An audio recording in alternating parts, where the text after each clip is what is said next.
Welcome back, ladies and gentlemen, to Canadian Football Central. CFL content for the fans, by the fans, and we have our preseason Week 2 review of the 2025 CFL preseason. Rick, how are you? I mean, I'm good. But Carter, how is this game in person? How is this game, like the game that I was at? Buddy, it was a kicking game. It's funny. It was kind of a weird thing in the sense of that arguably this was a pretty boring game of football as far as like games go. However, I will say I kind of didn't care because I just hadn't been to a Bomber game. And so I was just so happy to be there. I was like, we're back at IG Field. I'm still not calling it Princess Auto. We're back at IG Field. It's been a while. I'm just happy to be here. And then got the lovely lady did not have a Bomber hat, so I got her one of those. So she was very happy. And I was very pleased with Sergio Castillo this game because I was like bold take to do a kicking shootout against Castillo. Not saying that no kicker in the CFL can take him, but I'm just saying like realistically the only two kickers I see as being a threat to beating. Well, I shouldn't say two. There's maybe three that can maybe be a threat to Castillo and win that. Are one of three kickers, okay? Lyram Haralahu, Rene Paredes, Sean White. Those are the three that I think have a decent shot. But even then, Sean White, I have concerns about him with the deep ball kick. Rene Paredes, pretty good for but he's getting a little older, so you never know. And then kind of the same shtick with Haralahu. But overall, I was pleased with him. Not going to lie, not the greatest kicking game for Saskatchewan. Brett Lothar misses one, but it wasn't... I'm trying to remember how far it was out, the one that he missed. I want to say it was at least 40 yards. Although Garrity had a missed field goal in that game, which I'm so sorry, because I know I'm going to piss people off when I say this. Garrity's missed field goal might have been one of the worst field goal misses I've ever watched in my entire life. So it was a 47-yard field goal, okay? It was in the fourth quarter. Now he misses it. Now here's the problem. Not that the problem isn't that he didn't hit the field goal. Like, because, I mean, from 47 yards out, we're talking a rookie kicker. You don't expect him to make it. You know what I mean, Rick? Yeah. My problem is that my mom turns to me, and she's like, man, he was just too far out. And I'm like, I don't know. I don't even think no matter how close he got, he would have hit that, as he was 47 yards away horizontally. I don't even think he hit that ball 5 yards vertically. I don't even think he hits the bottom upright. So no matter how close you get him, he's not hitting it. So now, thankfully for him, I'll give him credit where credit's due. He had an 18-yard field goal later in the game. That looked much better. So I'm assuming maybe he got a little bit of the nerves, a little bit of the jitters, Hadn't made a kick in front of maybe quite a large crowd before. Attendance for this game was great for the Bombers. 27,913 people in attendance for a preseason game. Very good. So, all in all, I was pretty pleased with this game, Rick. Because you watched a bit of this before you went to the Hamilton-Toronto game, right? Okay, let's try to attempt to say this. We tried to watch part of it. Oh, yeah? Why is that? So... CFL has some major problems. Oh, yeah. When you do not have the correct bandwidth to have all preseason games on CFL Plus, and then people are going to go try to watch them, and then every time people go to watch it, it crashes. And was this just a problem you were facing, or have you talked to others? Oh, no, the whole... if you weren't on social media, I was not, because everyone on social media. Okay, so this was a constant issue. Okay, fair enough. Yeah. No. So, except for CFL put the last game that we're going to talk about on YouTube. Yeah. And I know someone else that put the first game on YouTube. Yep. That I always use for my non-CFL Plus content when I go to watch it. Yeah. But yeah, I can still, it was only like an hour and 43-minute game once he took out the commercials. Yeah, that's fair. But I was still able to watch it in the end. But yeah, so I'm just going to kind of go through some of the stats and kind of what my thoughts were on this. I'm going to start with Saskatchewan because I have a little bit less to say about them. So for Saskatchewan, Trevor Harris, not going to lie, did not look great. He went 3 for 8 for 38 yards. So did not think Trevor Harris looked very good. Tommy Stevens looked fine on his 3 attempts. Went 2 for 3, not really much. Jack Cohn was 50%, 3 for 6.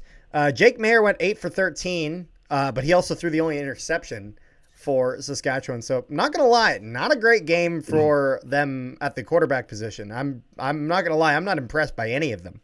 Again, still preseason, so it's also one of those things. Guys are going to be rusty, all sorts of stuff. Doesn't really mean anything in terms of how they'll play in the season, but just kind of a rough game at quarterback. Rushing, their leader was Thomas Bertrand It cuts out the name. Hudon, yeah. Followed by AJ Ouellette. Ouellette had a decent carry for 21 yards, and then with his 2 other carries, managed to grab total of 5 yards. But not a ton here on Saskatchewan. Never really got going in this game. They were able to kind of start to string in drives a little bit, but never enough to be very, very threatening, with the exception of one. They had one shot at the end zone the whole game. They did get a interception at one point, and that was, I want to say it was trying to remember. It was Jaden Dalkey had gotten the interception. However, it was it was then reviewed, and O'Shea challenged the play for pass interference. It was ruled pass interference, so the interception was kind of neglected. So he did not get that recorded. Defense for them played decent. Sales had a sack, as well as Corte Moore, as well as Benoit Marion.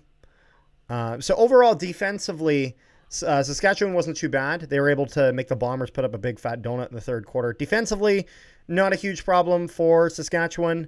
Offensively, there was nothing. Now, on the Winnipeg side of things, because I have a lot of things to say here.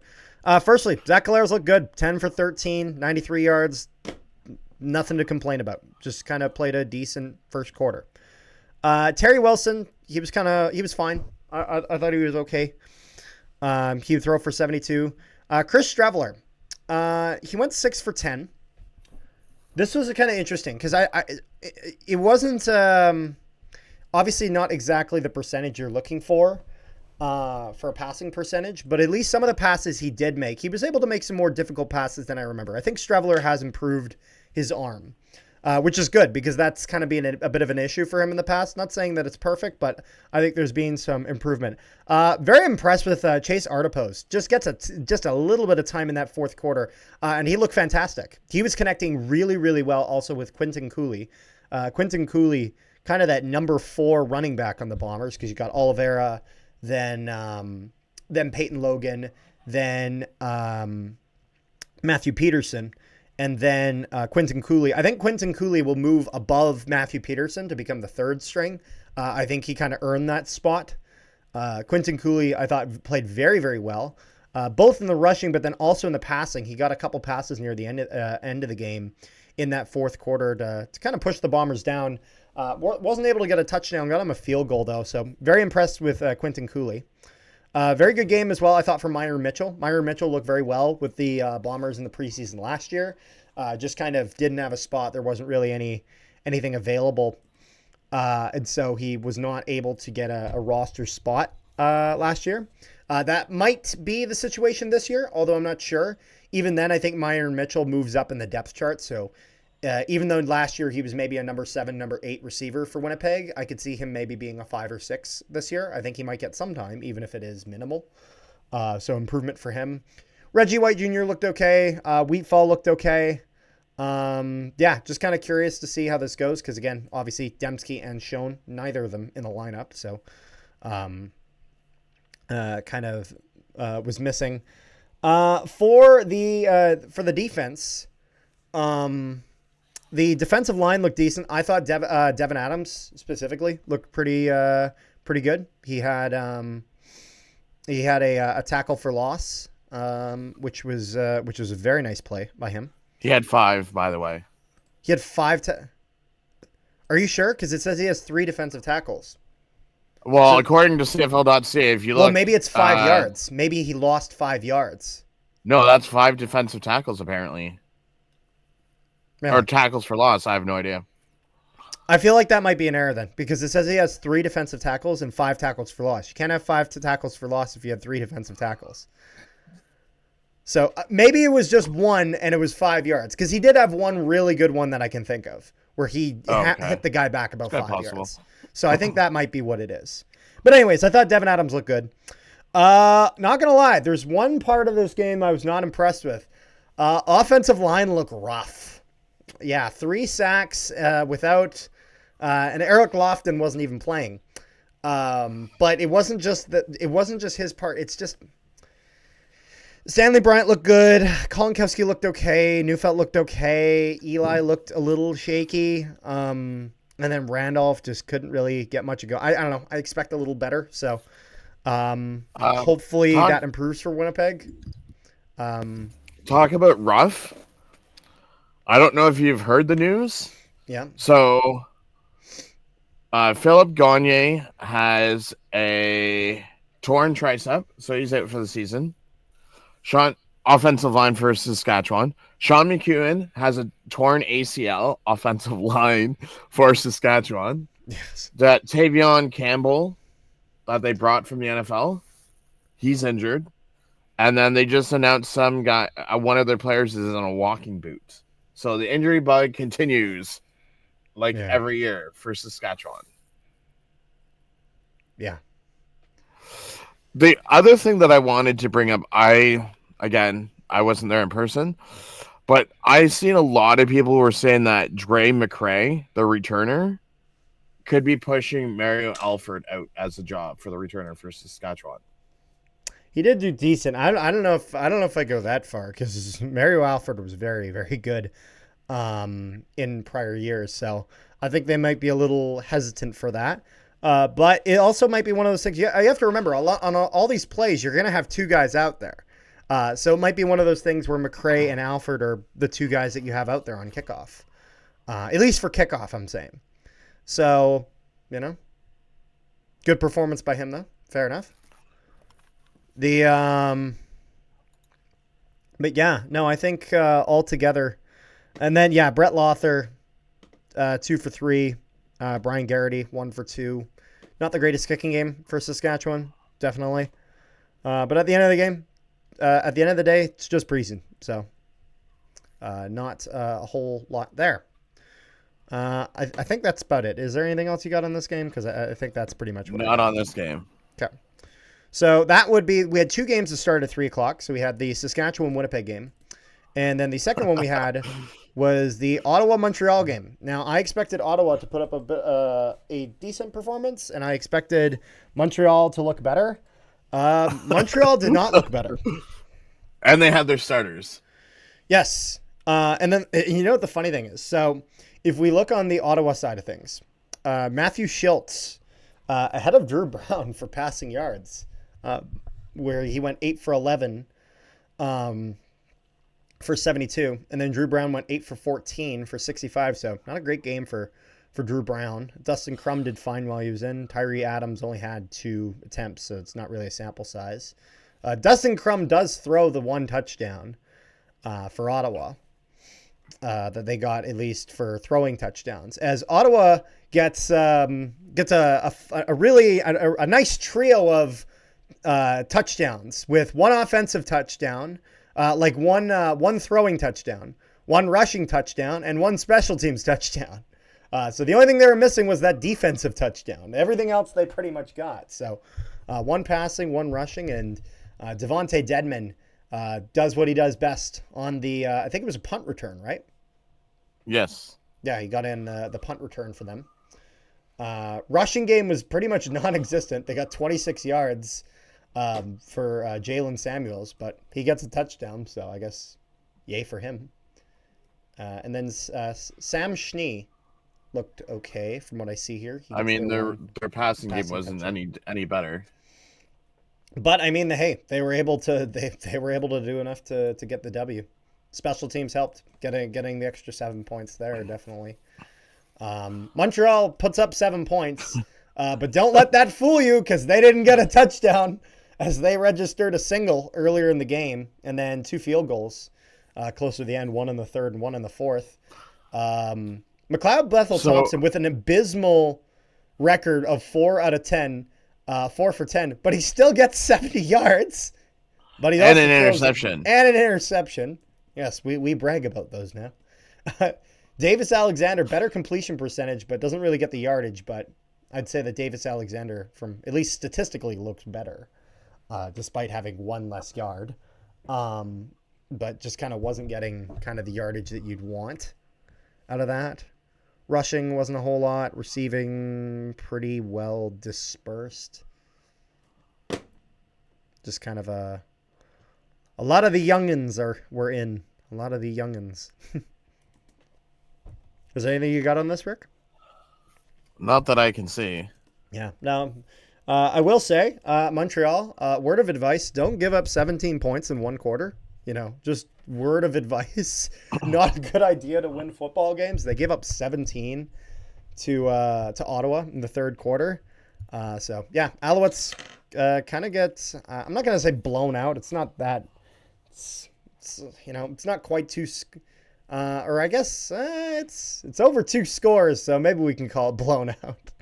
In their own building. Not exactly a good look, but again, only preseason, so nothing to sound the alarm over, I'd say, for them. Which then gets us to the third game of the week. And so I think to talk about this game, I should ask the fan of the game. Isn't that right, Rick? Is that what you got there, sir? That is right, my friend. Yes. So where do we want to start with this? Do we want to Go start for with the it. Toronto? I didn't see this Toronto? game. You saw it. So No, I know. But what do you want to do? Start with the Toronto side or the Hamilton side? We've been doing away team first the whole time Okay. through this, so we'll do that. Okay. So Arbuckle pretty much played 2 quarters or a quarter and a half. He went 10 for 14, 121. As of right now, Kelly has a MRI scheduled for this week, and he also has an ingrown toenail. Yes, I know, an ingrown toenail. So Ouch. he can't be on his feet for 3 days. So if the MRI does not clear him to dress, Nick Arbuckle will be starting week 1, and Chad Kelly will be on the IR. Yeah. If Chad Kelly is good enough to dress, he'll play backup to Nick Arbuckle. Cameron Dukes, I don't know what happened to him. He went 1 for 6, 22 yards. Didn't really play all the greatest. One quarterback that did really well is a rookie, Tucker Horn. Although it doesn't say that although it doesn't look like Arbuckle played bad. He went 10 for 14, 121 yards, an average of 8.6, so not terrible. No, I'm not saying he played bad. Yeah. But Tucker Horn definitely was a standout. I agree with that. So Tucker Horn came in the fourth quarter. Okay. Or halfway through the fourth quarter, when our starters were not in, so they kind of had a little bit of that difference benefit. on that. Williams, he had a good game for the Double Blue. Had 8 carries for 53 yards and one touchdown. Deontay McMahon, only 4 carries, 22 yards. Now, keep in mind, Toronto's first string running back and second string running back were not in this game, and Carey and Brown. So obviously, you're kind of giving looks at your third, fourth, and fifth string running backs. Yeah. If you look at the receivers, they kind of used multiple receivers, as you can see. Yeah. The thing is with them, they played, I want to say, the receivers probably, because I wasn't paying attention to their receivers. They played them for probably about a quarter to 2 quarters, Oh yeah. and then they brought in their backups. Shane Hooks led the receiving team 3 for 3 for 48 yards. Deshaun Brissett 2 for 2 for 36. Hergy Mayala, the guy that's been on numerous CFL teams, Yeah, including with the Elks and he Hamilton, was on the Elks last year. Yep. went 2 for 3, 35. Um, Demias and Mitchell with McCann, Anderson. Coxie. So where it shows Coxie 2 for 3 for 1 yard, he actually lost 9 yards. So that's why he only has 1 yard. Damn. But overall, the receiving group for a preseason game with vanilla offense, so they're not really running their full playbook. Yeah. It wasn't that bad. Yeah. No, it looks decent. Defense, there wasn't really much interceptions, forced fumbles, special teams tackles. Doesn't look like there was any. There was like maybe a couple special teams tackles, and that was about it. Um, I And then mean, their defense was good up until the second half when both teams. yeah. Well, it's funny. Toronto's defense was good, but their offense was kind of abysmal in that first half. They don't put up a single point the entire first half of this No. game. Hamilton with not exactly a great offensive performance. They only put up 3 in the first and second, but So here's the defensive thing. shutdown by Hamilton for the first half. So there's more to it, which I'll get into the Hamilton side. So Janarian Grant. So the funny thing with that is, he had two punt returns for minus 14 yards. Our first round pick, Devin Versick, he came running and he just tackled him, and that's how he got his minus yards. Oh, there you go. But if you go over to the Hamilton side, now you're going to see a lot of this. The first play of the game, who does Bo Levi Mitchell go to? Goes Mr. Kenny Lawler himself. Of course he is. Deep ball, the first play of the game, it becomes a defensive pass interference. So right off the hop. Yeah. A nice, what do I have written down? We had 45 yards pass Interference. defensive pass interference. So the reason why you see Bo not having big numbers is because this year, Scott Milanovich kind of wants to have a balanced between run and pass.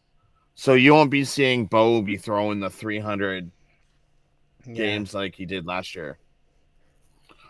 Makes sense. Bo was in for 3 quarters. That was a bit of a problem last time, as you guys almost had. It was almost like Jake Mayer syndrome in the sense of where you'd have like almost 50 pass attempts in a game. Yeah. Powell came in. So Bo Levi went 13 for 23, 101 yards. He kind of threw a few over, not quite catches to White and a few other ones. We actually got to see Johnny Augustine's potential in this game. Yes. Where he's not hiding behind Oliveira. He had 5 or Andrew Harris yards, because he's been around that long. for 51 yards and a touchdown. Greg Bell, 8 carries, 49 yards, no touchdowns. Trayshawn Ward, 8 carries, 76 yards, 1 touchdown. One was a 45-yard run, which there was a broken assignment for Toronto. So that's where that comes in. Now, wide receivers, there wasn't, as you can see from their numbers, there wasn't a hell of a whole lot. Yeah. It's work in progress, people. Obviously, Tim White with his drops doesn't surprise me, going 2 for 5. That was a bit of an issue but I last mean, year. it to me, it's all about timing. Eventually, It's going to get there. Well, even last when year, even though he had those issues, he kind of eventually figured it out at some point. no, what I'm saying is a lot of people are like, oh, our offense didn't do well. Bo didn't throw any touchdowns. He only got 101 yards. People, it's preseason. You're not going to use your full playbook during preseason because then Yeah, other teams are going to have game film on your actual plays. So you go absolutely. with like a vanilla offense, use some of them, change things around. It is what it is. Defense wise, our starters were in for 3 quarters. Yeah, So I honestly believe that Hamilton's defense is going to show some people some interesting things this year. yeah. Garbott played well. Fox, I didn't really see much from him. I'm just trying. Brian Cole had a nice big hit. Yep. I'm just trying to think of who He's just else. naming all the bombers just to remind me who the fuck No, left. I'm just trying to think of who else had big plays. Yeah. Because which you call it, the Garbett had a fumble recovery and forced fumble. Talbert would have had an interception, but they had roughing the passer penalty. So I mean, overall, our defense didn't do bad considering that they're in for 3 quarters. Yeah. Mark Leggio went 3 for 3, 38 was his longest, and then Eric Maximuk only kicked the extra point. And then they're trying out the 2 different kickers. Now I know they're trying 5 different punt returners. 3 of them played this game.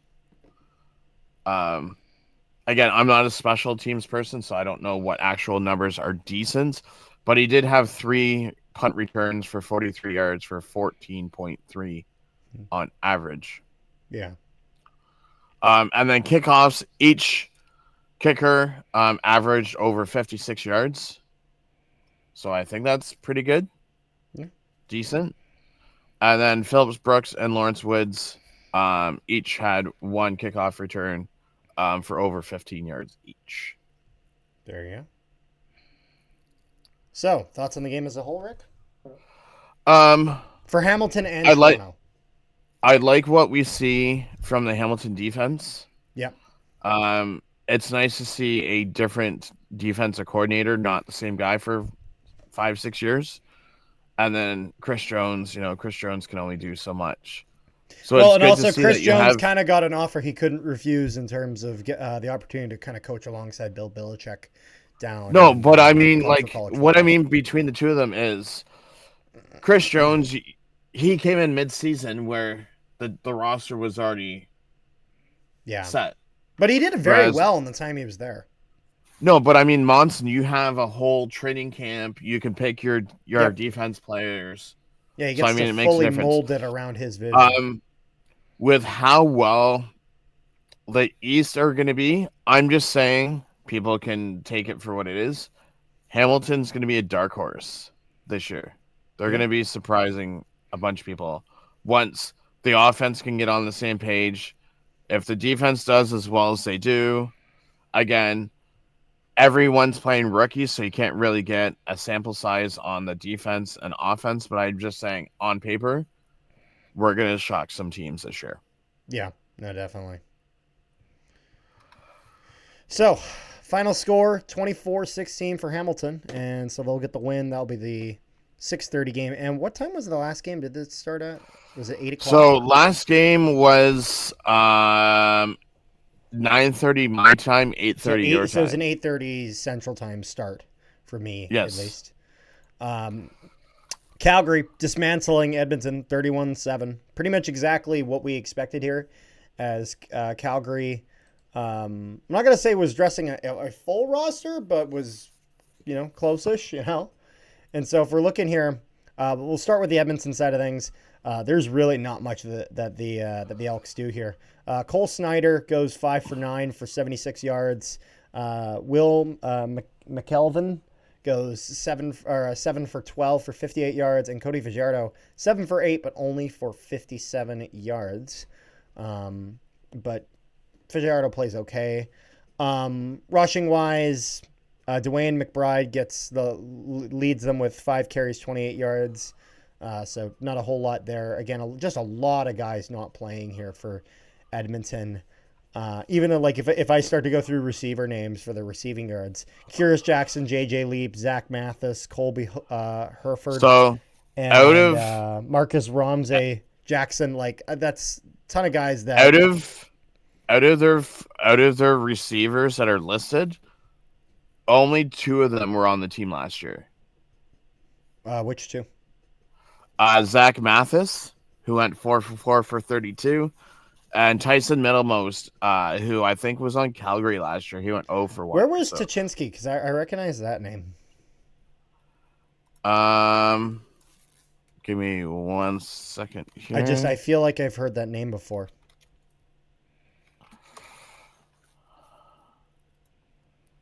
He was. He's a rookie. He's only 23. So maybe I have not heard. And he's from Winnipeg. No, there you go. Even with defense, Demarius Ford, was he not from Winnipeg? Did he not play for you guys last year? Demetrius Ford? Yeah. I don't know if he did. I know Tyrell Ford did, but. Oh. Brandon Barlow played for us. He had 3 tackles. I'm just going through their defense.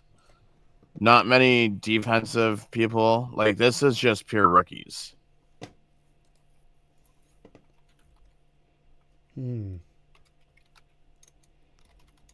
Just looking into Jackson Tuchinski because the name sounds familiar. Because he's almost okay. So he's only 1 year older than me, so maybe I actually. So there's an actual chance that I just played football against him. So Demarius Ford started with Winnipeg last year. In May, June. Was with Hamilton from July to September, and then he signed with Edmonton in December. You're talking who, sorry? Demetrius Ford. I see. The one that had the sack and interception for Edmonton's defense. Yeah. I will say, though, looking at Vincent Blanchard as a kicker, not seeing Boris Beatty kind of seems odd. Oh, yeah. Then you have Cody Grace, who was with Calgary last year. He had 4 punts, 43.5 average, 66 was his longest punt. Then you have 2 kickers. Carter, do you see many kickers punting in your lifetime? Usually no. Oh. Well, they had Campbell Fair, their kicker, have 2 punts for 43 yards average. His longest was 48. Like I'd say that's more common in high school than that is here. Also, I realize why I know the name Jackson Tuchinski, and the reason is because I played against him. He played for Vincent Massey in the WHSFL in the Winnipeg High School Football League. So that's why, because he played for Vincent Massey. For those who are not aware, who knows anything about high school football in Winnipeg, Vincent Massey kills everyone. That's how this all goes, because Vincent Massey is kind of, them and St. Paul's in Winnipeg are the 2 high schools that really actually like attract talent, where people will actually go to that school for football. Whereas with other schools, it's just them kind of having whoever they get in their school, who they then make into football players, sort of ordeal.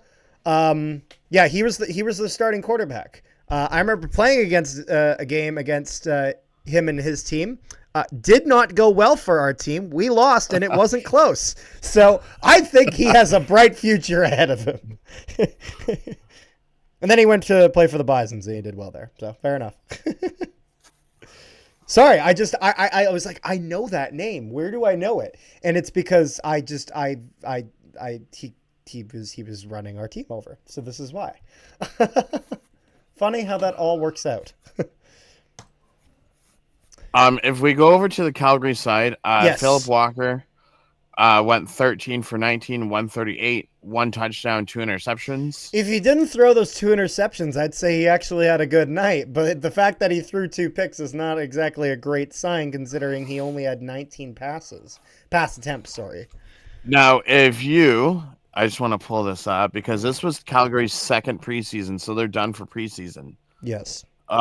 In his first game, he went 8 for 16 for 77 yards. So, I mean, he had just over 200 yards over.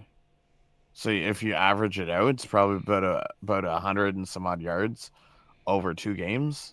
Yeah. Not really decent. Vernon Adams Jr. went 9 for 12 for 129 yards. Yeah. Obviously, no touchdowns and no interceptions. Josh Love went 2 for 2 for 11 yards.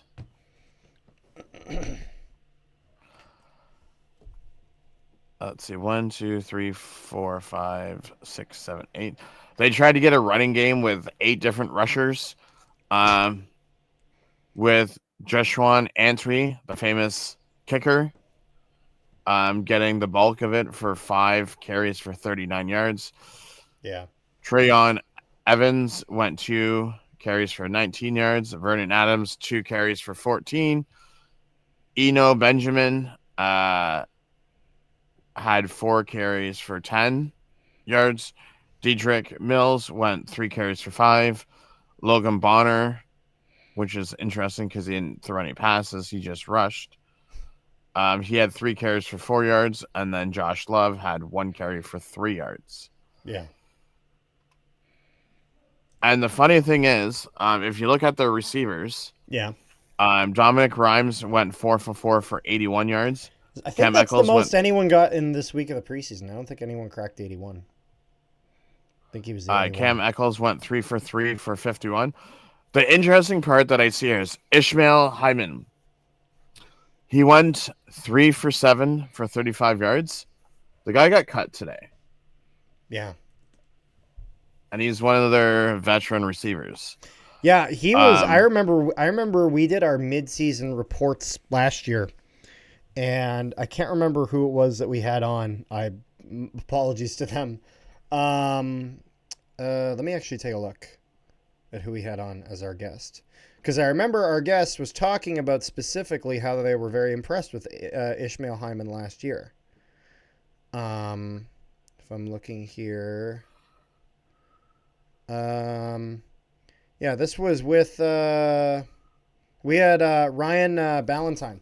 He had come on, and he was talking about him. And I remember he said in that video that he was very happy with Ishmael Hyman, but did not turn out well for him this year, as he finds himself cut.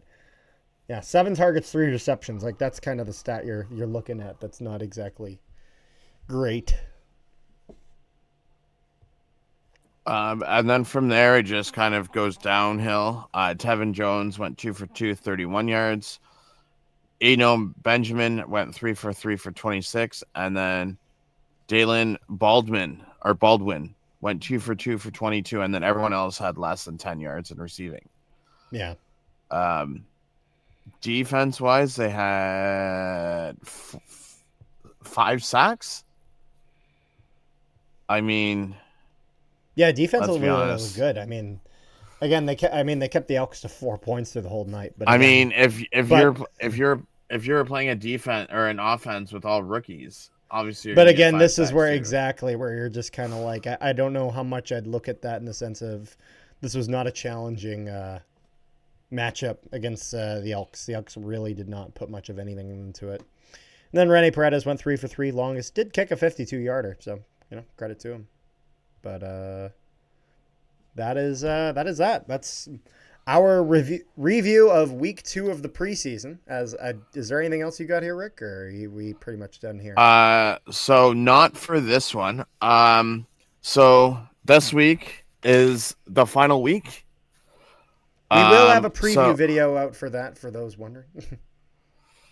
interesting enough, again, CFL, get your shit together, pardon my French, because you have 4 games on the same day. The only difference is Montreal Ottawa game is on TSN. The Hamilton Toronto one is on CFL Plus. And then you have kind of like a time difference between the Calgary, Saskatchewan, BC, Edmonton, because there's 30 minutes in between. Yeah. So this is really the make it break it week for everyone, as Saturday starting at 10 p.m. Eastern time, teams have to announce their final cuts to the league. And then next week, we have week 1. Yes, sir. Of which the Bombers don't have Zach Collaros. Well, week 1, the Oh, Bombers no. won't play. You guys don't even have a game, so you Yes. guys don't have Zach Collaros till week 3. Yeah, we don't have them until week 3 because Bombers start their season week 2. So, yeah. Well, But I it think shall be interesting. sounds like that'll be all. Oh. Make sure you guys do. Oh, Rick has. I was going to say the interesting thing is BC Edmonton that play this week. Yeah. That is your week 1 matchup, so that'll be interesting. Kind of play the same team again. But anyways, you were saying. But yeah, I think that's all we got. Rick, is there anything else you got to say? Just want to make sure that I'm missing anything here. Fair enough. Well, not really. Thank you guys so much for tuning in. Yeah, make sure you guys check out our later this week. We'll have our preview of week 3 of the preseason, the final week of the preseason, leading us closer and closer to the start of the CFL season. So make sure you guys tune into that. Make sure you guys like, share, and subscribe if you haven't already. Peace, love, and positivity to all your wonderful people at home. And we will see you guys next time.